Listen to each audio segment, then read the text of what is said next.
ढाबे वाली औरत। यह कहानी एक निम्न परिवार के लोगों की है। आइए जानते हैं। लोगों की सोच की वजह से हमारे घर की स्थिति खराब हो गई। मेरे पति भी उनकी छोटी सोच की बातों से प्रभावित हो गए। जानिए इस कहानी में आखिर क्या हुआ ऐसा। मेरा नाम राखी है। आज मैं आपको अपनी कहानी सुनाने वाली हूँ।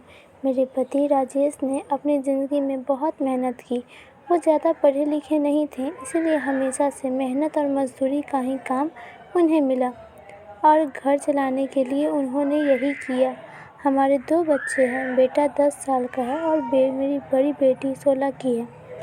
अभी तक मेरे पति ने जैसे तैसे अपना घर चलाया। इस उम्र में भी आज भी वह वही काम नहीं करेंगे तो खाने को नहीं मिलेगा, घर नहीं चल पाएगा, बेटा और बेटी की पढ़ाई पूरी नहीं हो सकेगी। मेरे पति की अब ऐसी स्थिति नहीं है कि वो मेहनत और मज़दूरी कर सके। उनसे अब यह काम नहीं होता है। अब हम क्या करेंगे? कैसे अपनी ज़िंदगी को आगे बढ़ाएंगे? कैसे कमाएं? मुझे और मेरे पति को बस यही चिंता खाए रहती है। नौकरी नहीं है तो अब क्या? फिर मुझे एक दिन बैठे यह ख्याल आया कि क्यों ना हम एक छोटा सा ढाबा खोल लें शहर के बाहर, जहाँ से वाहन और गाड़ियाँ आती जाती हैं। वहाँ टीन का एक छोटा सा छपरा बनाकर चाय और खाने का एक छोटा ढाबा खोल सकते हैं। मैंने अपने पति से यह कहा। उन्होंने कहा कि दुकान खोलने के लिए पैसे कहाँ से हैं? मैंने कहा टीन का छपरा लगेगा, बस उसके लिए पैसे लगेंगे, बाकी सारा खाने बनाने का सामान हम घर से ले जा सकते हैं। थोड़े पैसे मैंने अपने परिचित से मांगे ताकि हम अपना छोटा सा ढाबा शुरू कर सकें। उनके मन में अभी भी संकोच था। वो बार बार मना कर रहे थे, लेकिन मैंने कहा हम एक बार कोशिश करते हैं और ज़्यादा कुछ नहीं लगेगा। कुछ दिनों तक मानने के बाद वो मान गए और हमने एक छोटा सा ढाबा शुरू कर दिया। पहले दिन मैं और मेरे पति वहाँ अपने ढाबे पर बैठे थे, लेकिन कुछ खास लोग नहीं आए। ढाबा छोटा और ऊपर से सभी खाने वाले पहले ही अपने ढाबे फिक्स किए होते हैं कि उन्हें कहाँ रुकना है और कहाँ खाना है। हमारा पहला दिन निराशा भरा था। कुछ दिन ऐसे ही गए।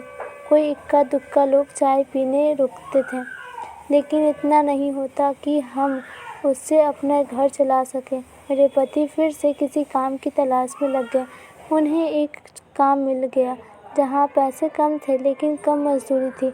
उन्होंने वो काम कर लिया, लेकिन मैंने ढाबे पर जाना नहीं छोड़ा। अब मैं अपने बेटे और बेटी के साथ वहाँ जाने लगी। हमने हिम्मत नहीं हारी और धीरे धीरे कुछ लोग हमारे यहाँ आने लगे। 1 महीने में ग्राहक और भी ज़्यादा आने लगे। कोशिश करते करते अब हमारे यहाँ रुकने लगे थे। उन्हें घर जैसा खाना मिल रहा था, इसलिए हमारा छोटा सा ढाबा चल निकला। मेरे पति जितना कमाते उससे ज़्यादा अब ढाबे से कमाई होने लगी। देखते ही देखते हमने जो छोटा सा ढाबा खोला था उससे हमारी आर्थिक स्थिति में बहुत सुधार हो गया। जो कर्जा लिया था वो भी उतर गया। हमें एक नई उम्मीद मिल गई। सब कुछ अच्छा चल रहा था। ढाबे को खोले 6 महीने हो गए थे। हमारे चेहरे पर रंगत आ गई थी, लेकिन फिर ऐसा हुआ जिसके बारे में मैंने सोचा भी नहीं था।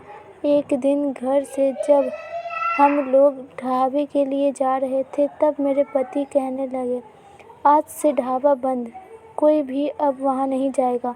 यह कहते वक्त वे बड़े ही गुस्से में थे। ऐसे गुस्सा मैंने उनके चेहरे पर आज तक नहीं देखा। आखिर क्या हुआ था उनके साथ? क्या उनको किसी लोगों ने कान भरी थी? धन्यवाद दोस्तों। अगर आपको ये कहानी अच्छी लगी तो प्लीज़ वीडियो को लाइक कीजिए, चैनल को सब्सक्राइब कीजिए। आगे हमारे साथ जानने के लिए चैनल पर बने रहें और साथ ही बेल आइकन को भी क्लिक कर दें। आगे का वीडियो पार्ट 2 कल आएगा।